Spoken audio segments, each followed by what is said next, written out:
Community Development meeting. I'd like to call it to order. The first item is the chairman's opening remarks.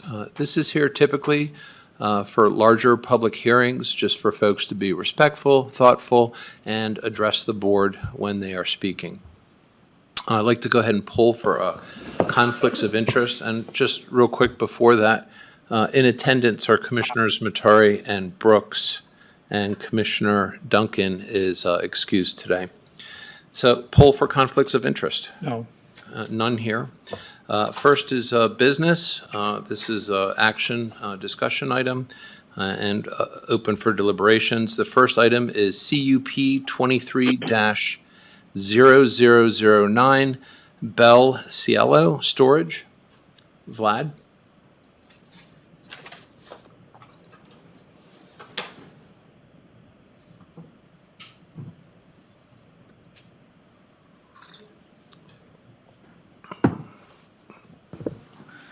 Good morning, Commissioners. For the record, Vlad Finkel with Kootenai County Community Development. This is case number CUP 23-0009, Bell Cielo Storage Units by a request by Bell Cielo LLC.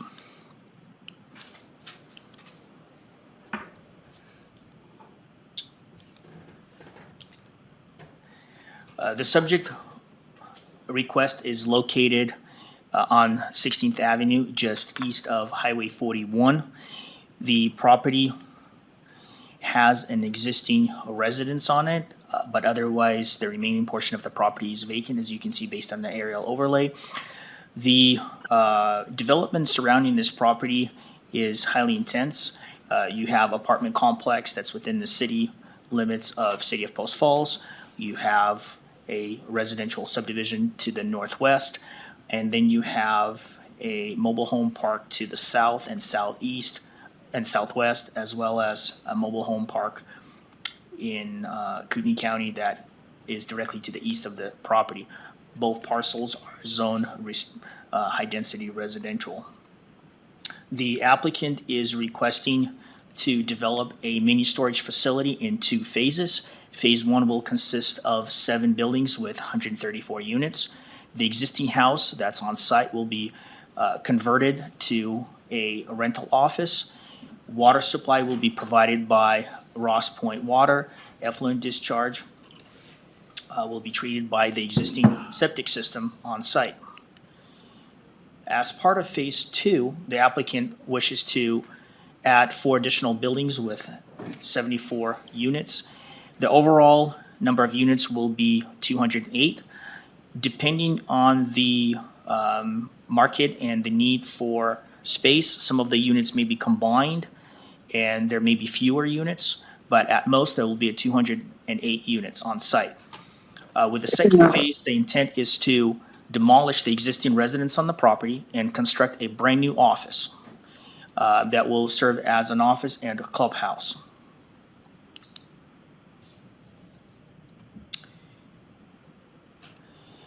As you can see, these are the photos of the property in question. It's relatively flat with some sparse vegetation and the existing house that's been there for quite some time. Briefly want to go over the zoning and the comp plan map. As I mentioned in my presentation, the property is bound by an existing mobile home park to the east and to the southwest. Both parcels are within the county jurisdiction. They're zoned high-density residential. The property itself is zoned agriculture, which does allow mini storage facilities as long as they meet the minimum acreage of 5 acres. You have an apartment complex to the west, as well as residential subdivision and commercial development all along Highway 41. So the development in this area is quite different. You have a lot of mixed-use development with commercial and residential in the neighborhood. The comp plan designation is border. As you can see, the property abuts the city, as I mentioned before. Recently, I found out as this project was moving forward, the property directly to the southeast was annexed into the city.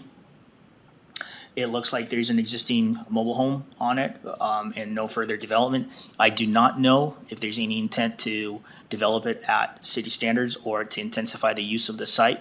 This is something that came through as I was working on the project. In fact, when staff originally prepared the exhibits, this was still in the county. So this was a recent change as we were going forward with the project. I'd like to point out that the property is located within the area of city impact for the city of Post Falls, and it's an exclusive tier. Pursuant to section 10.7 of Kootenai County Land Use and Development Code, there are 4 criteria that the applicant must adhere to. Item number 1 and number 4 requires that any new development within the exclusive tier must connect to municipal services for water and sewer. Water is a non-issue because the site currently has connection to Ross Water Point Water District. However, sewer is a problem. There's no sewer connection available at this time, and therefore it's in conflict with the provisions of the ACI agreement. Typically, and I just want to state this on record, aside from this project, but typically when we're dealing with projects that are within the exclusive tier of any of the cities on the prairie, whether it's Post Falls, Rathdrum, or Hayden, we advise the applicants that if the project is within the exclusive tier, then it's problematic. We would not be able to support the application unless the city with jurisdiction is willing to waive the standards on record and thereby take a neutral position. In that case, staff would likely either take a neutral position or perhaps be in support of the application. That is always something that we provide at a pre-application meeting and throughout the review process. In this case, we advise the applicant that unless the city was willing to entertain the possibility of waiving the ACI requirements, there would be no way for us to support this application. And this was discussed with the applicant from the inception of this project, even before a formal application was submitted. So so the comments that we got from the city of Post Falls were basically the same as we advised the applicant, is that the application is in conflict and should be denied. The applicant has recently applied for annexation on 2 different occasions, and they were denied as well. The city states that the 2 annexation requests were for a higher density, medium to higher density residential development, being an apartment complex, just like next door on the west side of the subject property that the current owner owns as well. And that if they were to have an office space, that a restroom facility would be required. I believe that would be a requirement under the building code of Kootenai County as well. And moreover, they would have to comply with all the performance standards under the municipal code, including landscaping, screening, buffering, and so forth. And there would be a need for dedication of some rights of ways and utility easements for some of the infrastructure improvements in the area.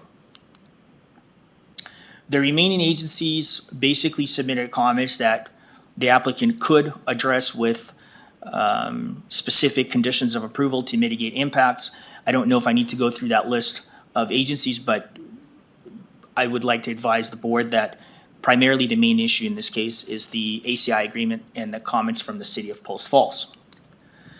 We did receive very few comments on this matter, 2 in opposition, 1 in support, 1 with comments but no position. Nothing that was really, nothing that caught staff's eye that this is problematic from any other standpoint other than the ACI agreement. Staff analysis, and this was presented to the hearing examiner as well, is that the application is in conflict with the ACI.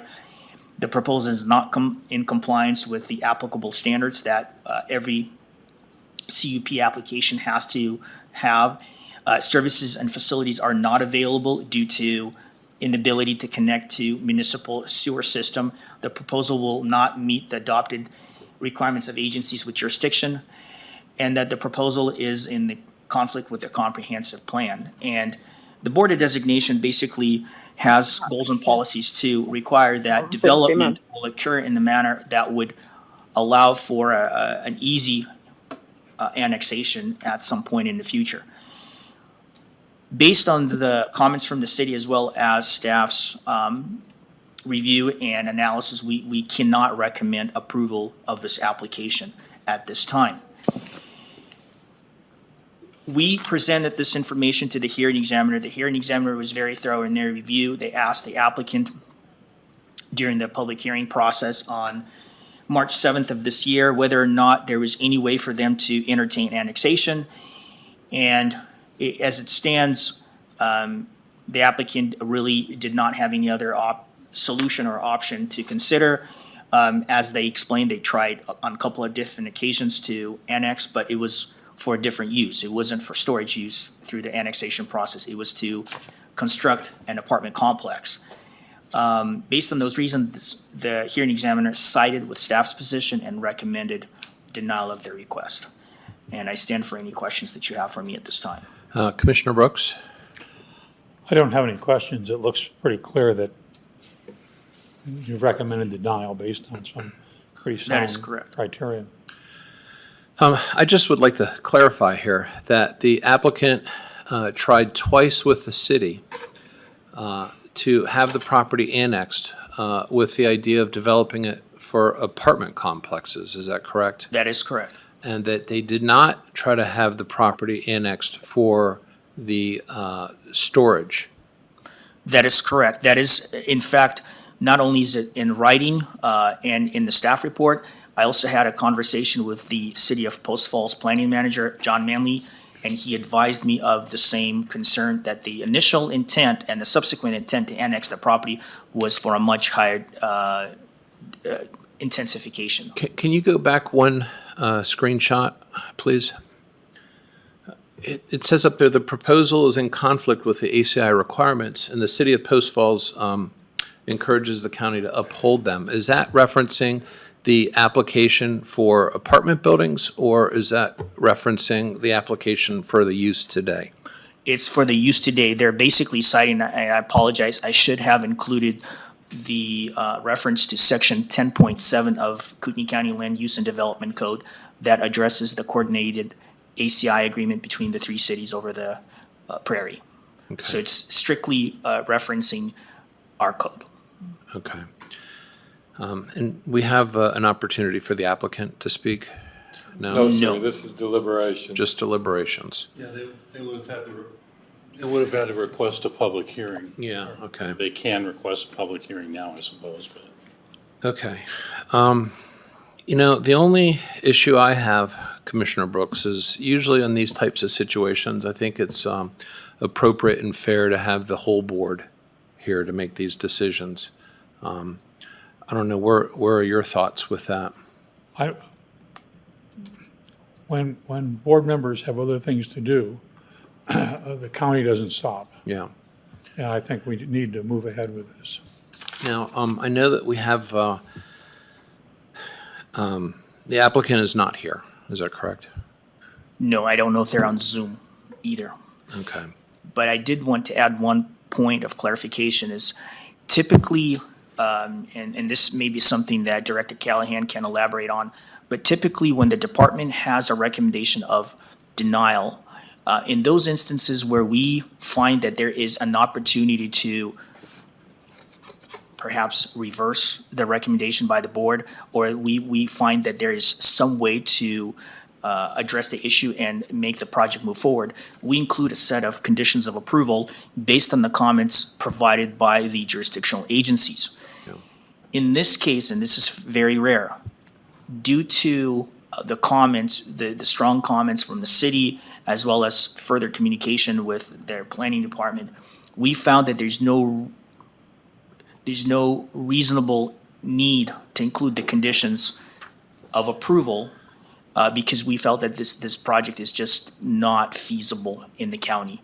So if the board has wants to entertain something else, there needs to be a motion in that regard, as well as consideration for future conditions of approval if that project was to be approved at some point in the future. Yeah. I think the big concern, and this is one of the responsibilities of the county commissioners, is to, as cities continue to grow, to try to avoid having this little patchwork of county lots distributed throughout the cities, because those lots are the responsibility of the county to service, even though they're within the city limits typically, because the lots are excluded from the annexation process into the city, therefore being subject to the city jurisdiction. This looks like this could end up being one of those situations. But the other part that stands out to me is the fact that the applicant did not submit an application for annexation with this particular land use. Correct. And without exhausting that, I would be less inclined to entertain this, for the county to consider. So that's kind of where my thoughts are with I that. think if we start entertaining these kind of requests, we'll be here a lot longer, because I've had a number of them last week. And I just said, no. Well, can the board make an exception? No. When you start making exceptions, then it's only fair to give everybody an opportunity. Well, I agree, because we have a system in place, and, that system allows for, some flexibility, but I agree that when you start to make the exceptions, it does lead to this patchwork of these county properties, these lots that are embedded within the city limits, and that actually creates a more expensive situation for the county to service those lots in the longer term. So I guess with that said, if you want to make a motion. Sure, I move that we deny CUP 23-0009 Bill Cielo Storage. In this particular situation, I will second that motion. Bill Brooks, Aye. Pro Tem Chair Matari. Aye. Okay, the CUP is denied. On to the next item, VAR 23-0004 Murphy.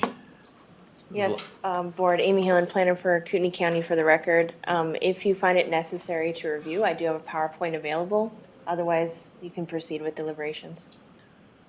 I would like a review? Okay.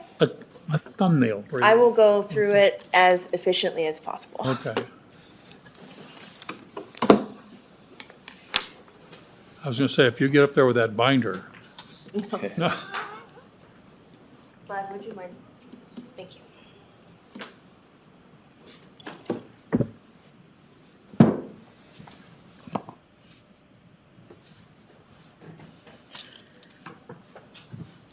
Thank you, Vlad.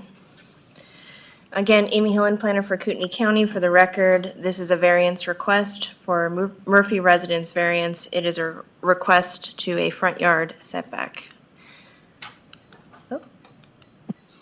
The subject property is located on the north shore of Hayden Lake at the intersection of English Point Road and Waverly Loop. And if you're at the intersection itself and heading north, well, actually more eastbound, you will see Rimrock, it's English Point Road right here. I don't know why Google Maps says Rimrock. And then here's Waverly Loop right there. And the property is right here at the road sign. So it's essentially right at the intersection of the property. And my colleague Brooke Saucer is standing right at that road sign, and as you can see, it's a sheer drop down to the shore. The property is zoned restricted residential.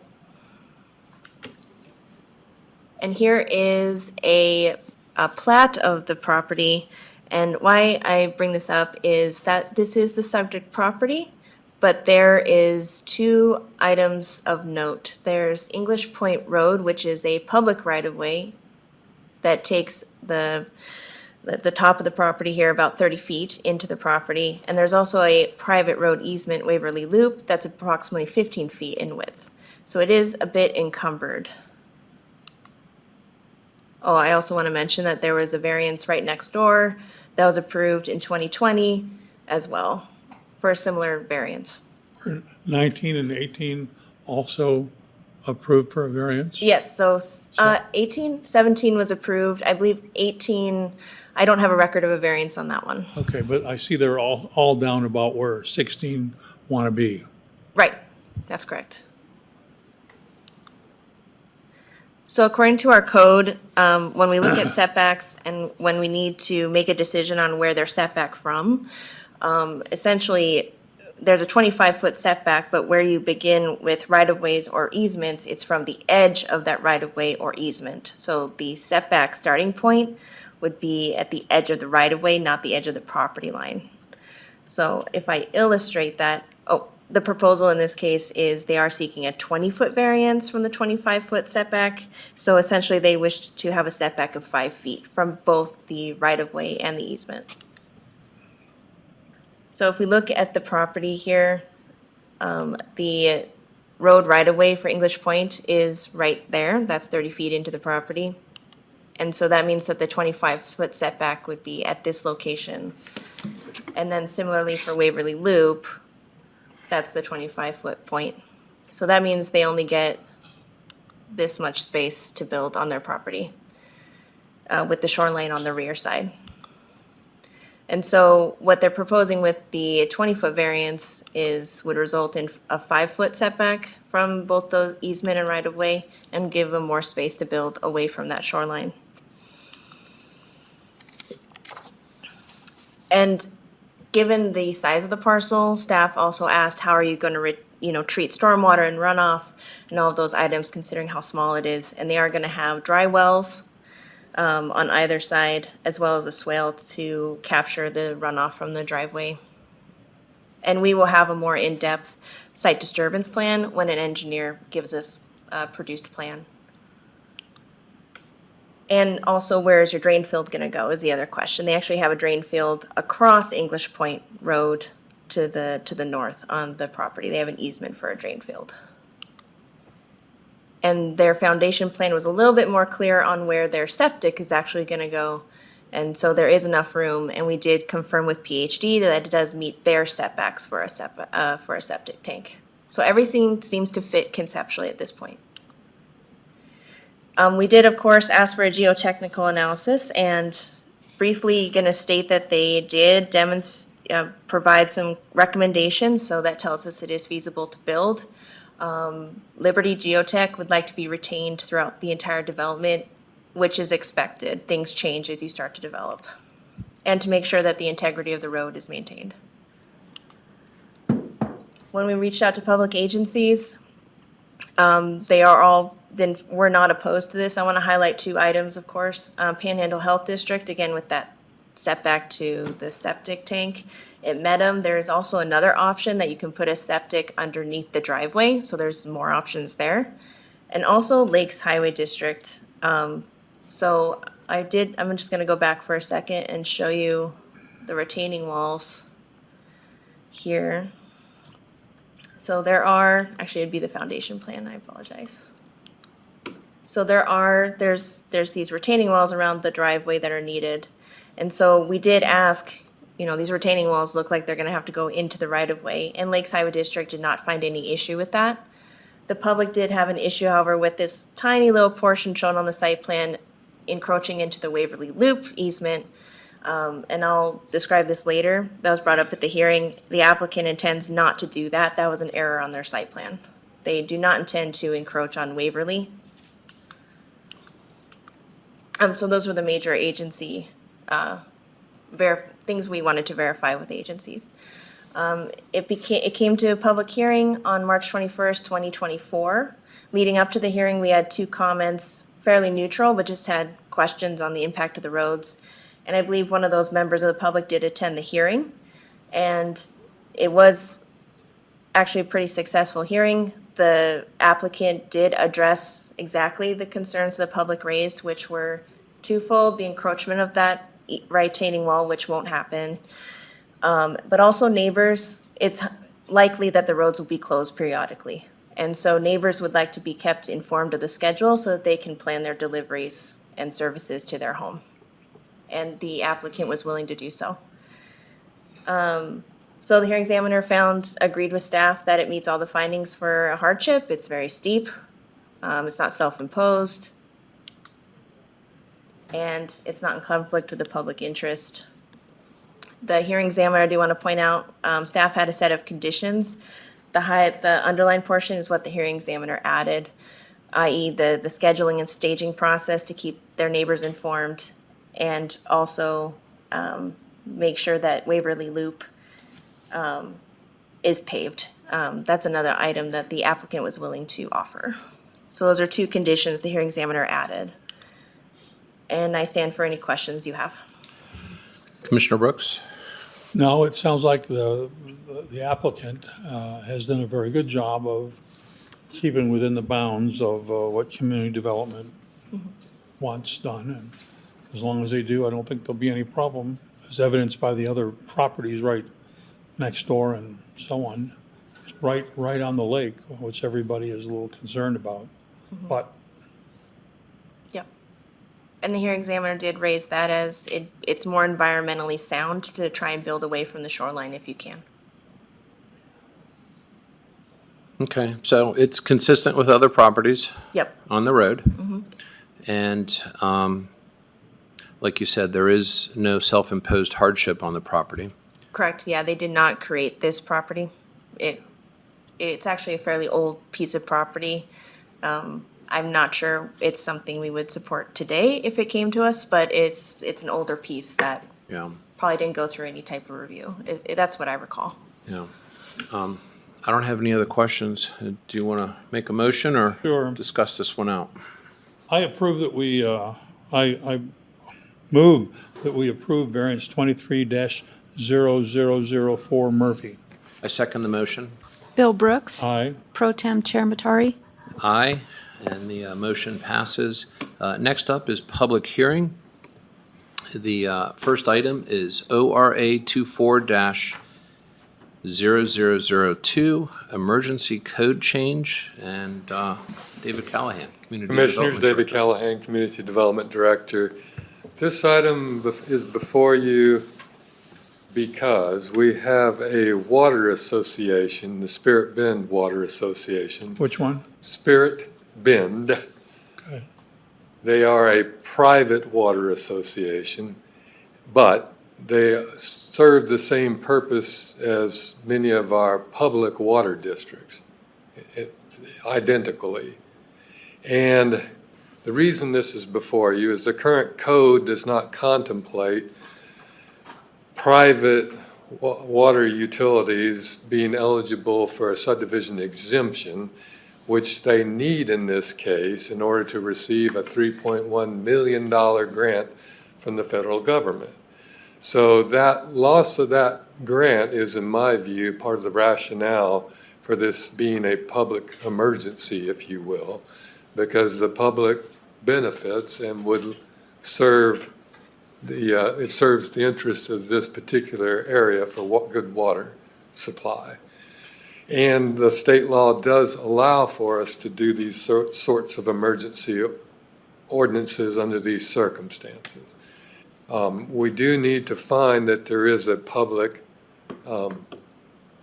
emergency here as part of your decision making, because that's just what the state law says.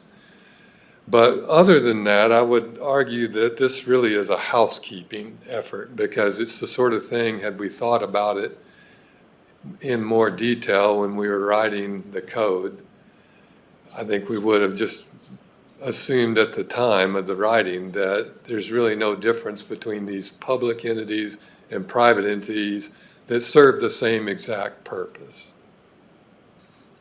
So that's really it in a nutshell, unless you have questions. Commissioner Brooks? Good nutshell. Mr. Chairman and Commissioner Brooks, I would just add that the recitals, I think, lay out the foundation for the finding of that an emergency ordinance is justified. Are they sufficient? I believe so. I wrote them, so I would hope so. Well, well, Now, I do have a question for you. Yes. Okay?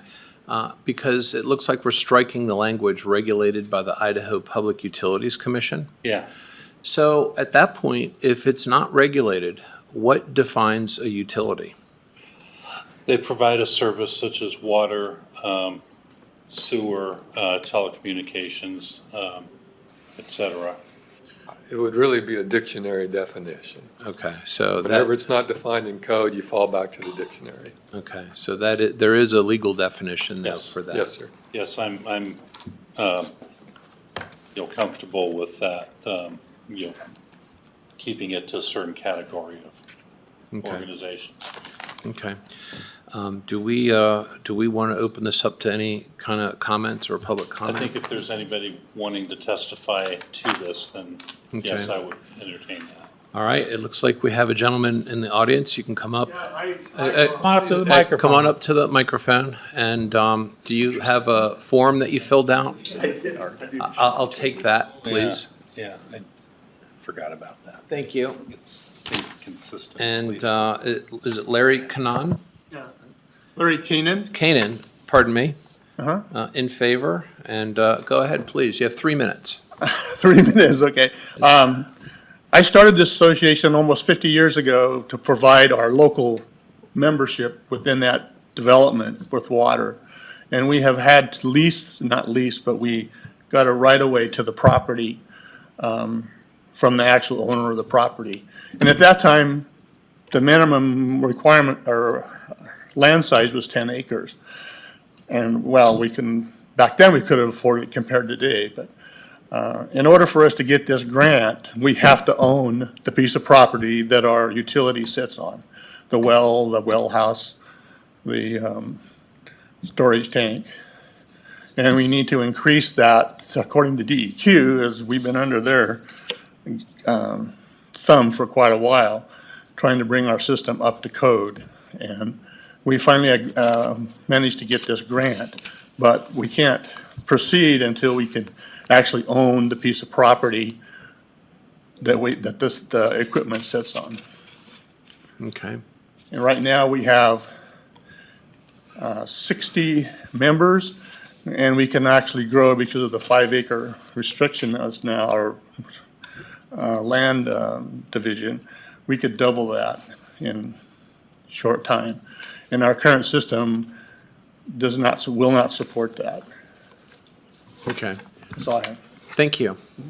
Is there anyone else who would like to speak on this issue? Anybody online? Is there anyone on Zoom that wants to speak to this issue? Apparently not. Doesn't sound like it. So I guess we could move into deliberations. I'll take a motion. I move that we enter into deliberations. I second the motion. Bill Brooks, Aye. Pro Tem Chair Matari. Aye. Commissioner Brooks? I think this has been done the right way and hurts no one and helps a number of people. So I'm in favor of it. I agree. I think the language is written in such a case that it will hold up. And so I would take a motion. I move that we approve OR 824-0002 emergency code change. I second the motion. Bill Brooks, Aye. Pro Tem Chair Matari. Aye. And motion passes. Next item is ZON23-0004 Wendland and Vlad.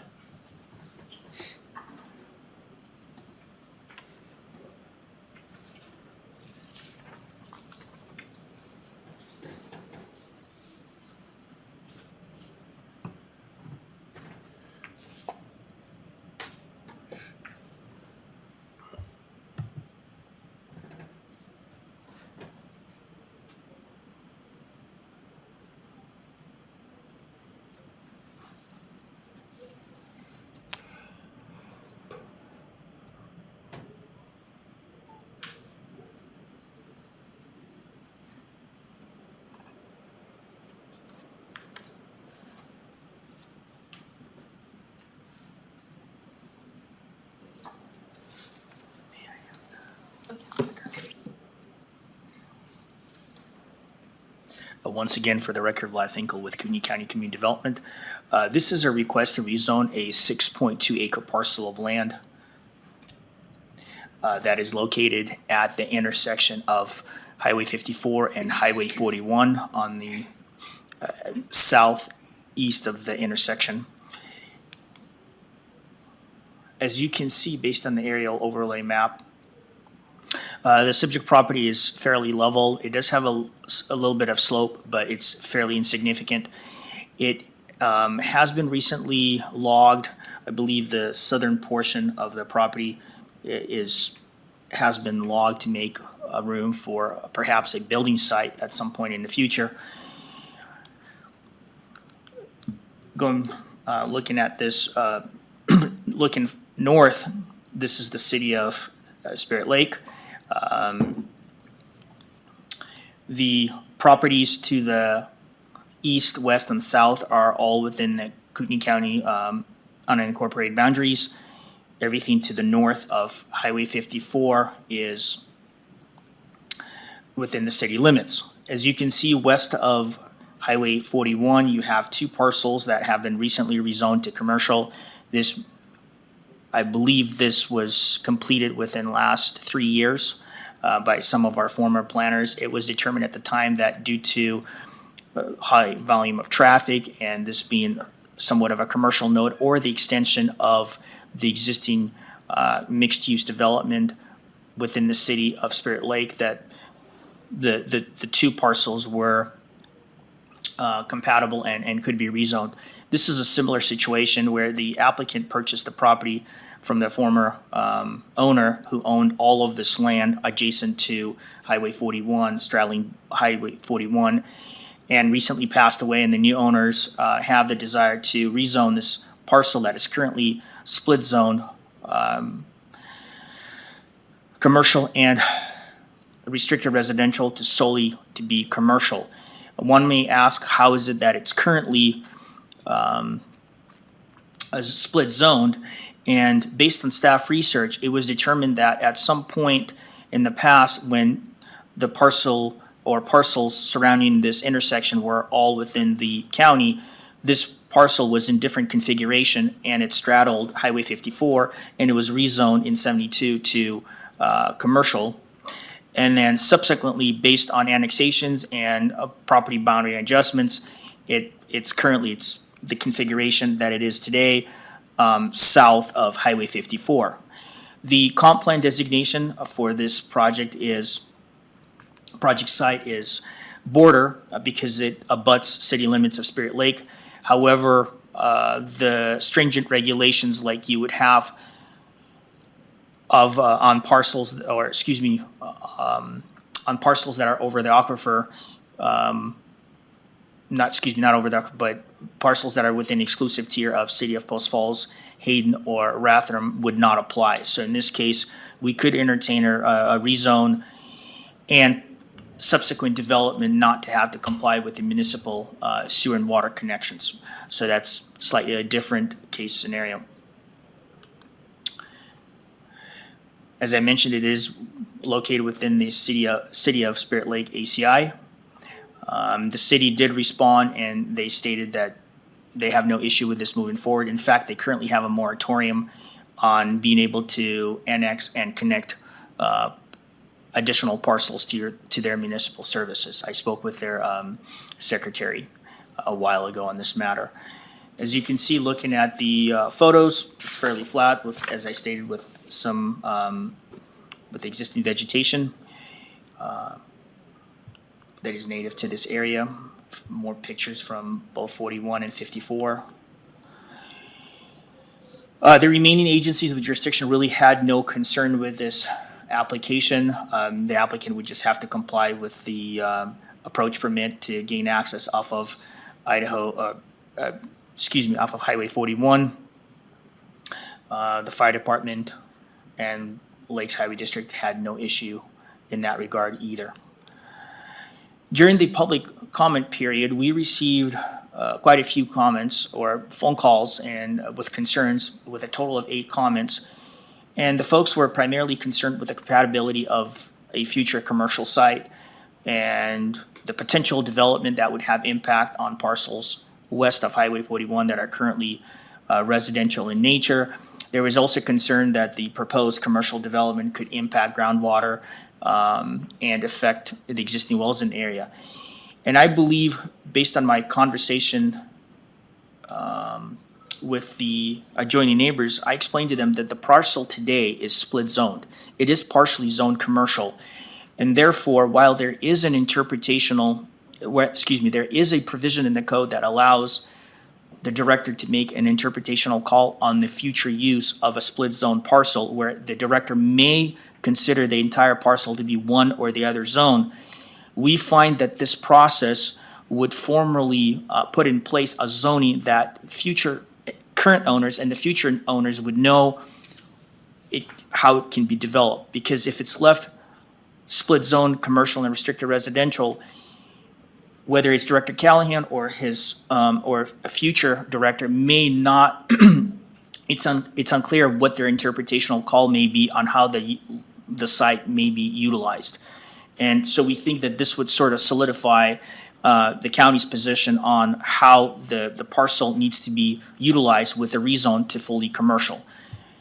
And we find that this would be in line and compatible with the existing development that's north of Highway 54 within the city limits of Spirit Lake. We find that any potential impacts that would arise from commercial use can be substantially mitigated with conditions of approval of a subsequent special notice permit that's required pursuant to our code. Specifically, Section 82607 states that any commercial property that fronts, meaning abutting a state or federal highway, must go through a special notice permit to assess impacts, including traffic analysis.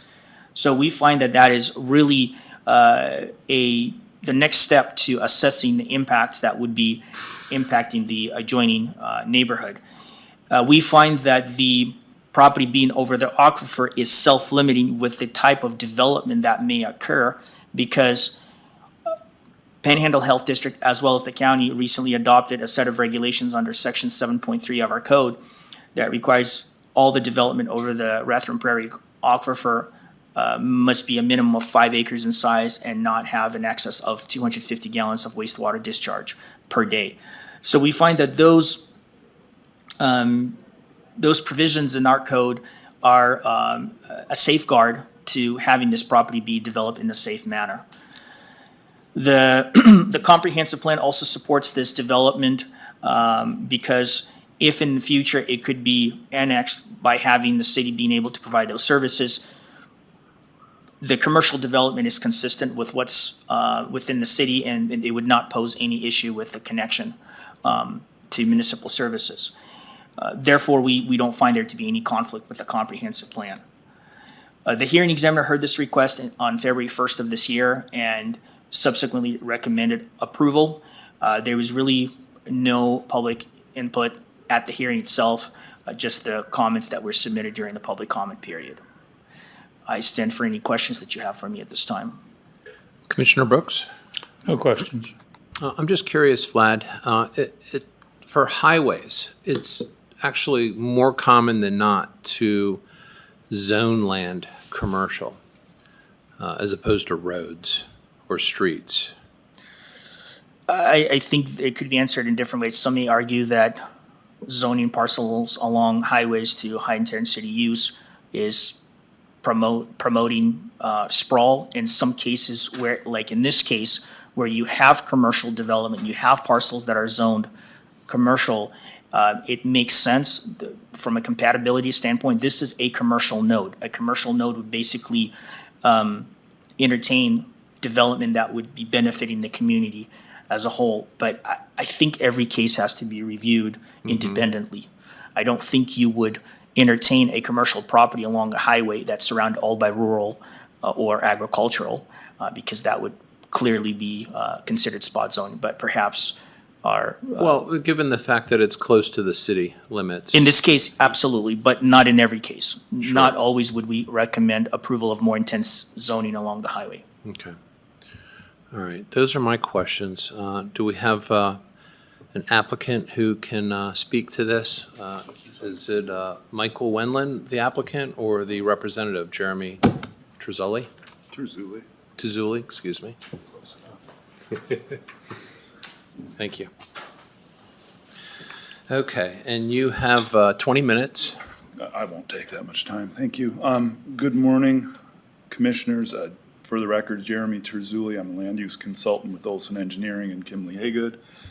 Here on behalf of Michael Wendland today, I'm simply here to answer any questions. I felt that Vlad and staff did a great job. This is supported by staff, and that the hearing examiner created a very thorough and accurate record. We stand on the findings of fact that are in the packet. And again, the highway-on-highway intersection at the periphery of Spirit Lake lends itself to commercial development here. There were a few concerns brought up in the write-in period about a high-intense use. I thought Vlad did a great job of explaining.